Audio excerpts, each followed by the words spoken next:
a circle are congruent. Arcs होते हैं यानी पार्ट ऑफ द सर्कल, मतलब ए से फर्ज करो ये बी है तो ये आर्क कहलाता है, ये ए है और ये बी है तो ए बी ये आर्क है। और इसी तरह मैं यहाँ पर सी लेता हूँ और यहाँ पर मैं डी लेता हूँ तो ये दूसरा आर्क है। मतलब ये हमें दिए हुए हैं कि ए बी आर्क और सी डी आर्क ये कॉन्ग्रुएंट है, जैसे आपको यहाँ पर दिया गया है।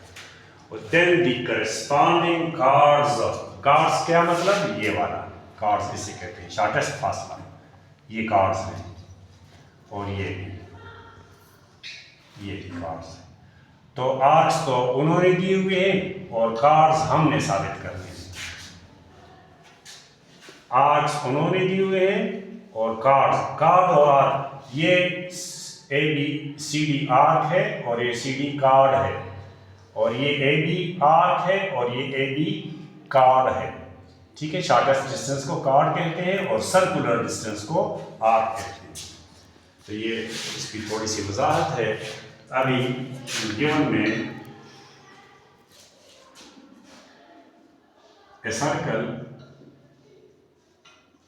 with the center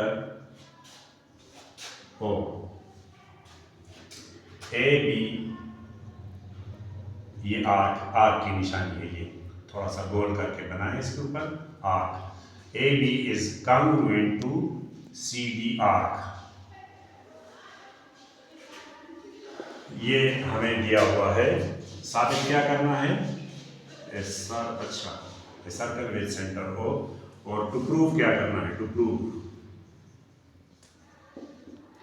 A B chord, ये स्ट्रेट लाइन है और ये आर्क है, इसमें ये फर्क है, और सी कार्ड, ये आर्क के लिए आर्क दिया हुआ है, कार्ड साबित करना है।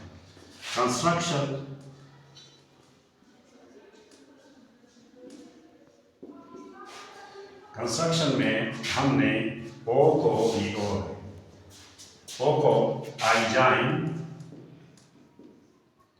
O to A B C and D, I join O to A B C and D. Proof. Statements or reasons.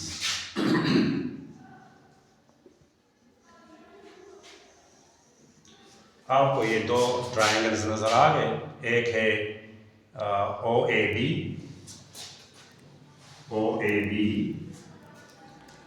और दूसरा है ओ सी डी। ये मैंने इसमें से करस्पॉन्डेंस लिया। अब मैं क्या करूँगा, इसमें ओ सी जो है वो ओ बी के बराबर है और ओ डी ओ ए के बराबर है।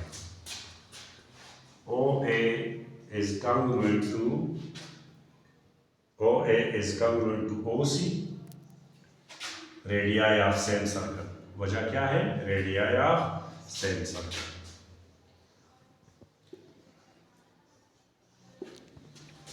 अच्छा, यहाँ पर O B is congruent to O D, ये भी यही बात है, रेडियाई ऑफ सेम सर्कल। और ये जो एंगल है ये इस एंगल के बराबर है, लेकिन ये जो है ना वर्टिकल एंगल, इसको हम नहीं कह सकते क्योंकि ये मैंने स्ट्रेट लाइन नहीं खींचा।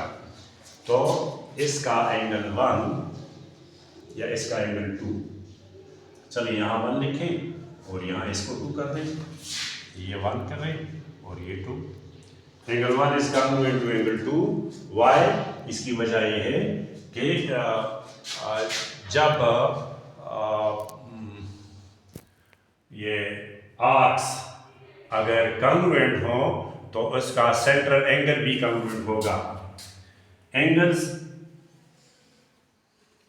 opposite to the congruent arcs are also congruent. ये इसकी वजह से। तो बस इसमें क्या है, SAS कंप्लीट हो गया। Triangle AOB is congruent to triangle OCD।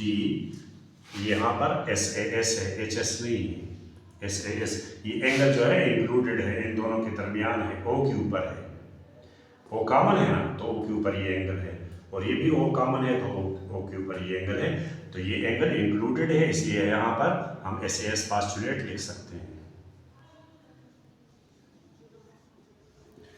तो जब ट्राइंगल्स कॉन्ग्रुएंट हो गए तो इस ट्राइंगल का ये वाला साइड इस ट्राइंगल के इस साइड के बराबर होगा।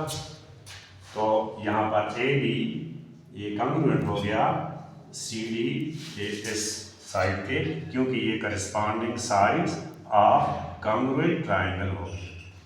ये बात खत्म हो गई, कंप्लीट हो गया थ्योरम।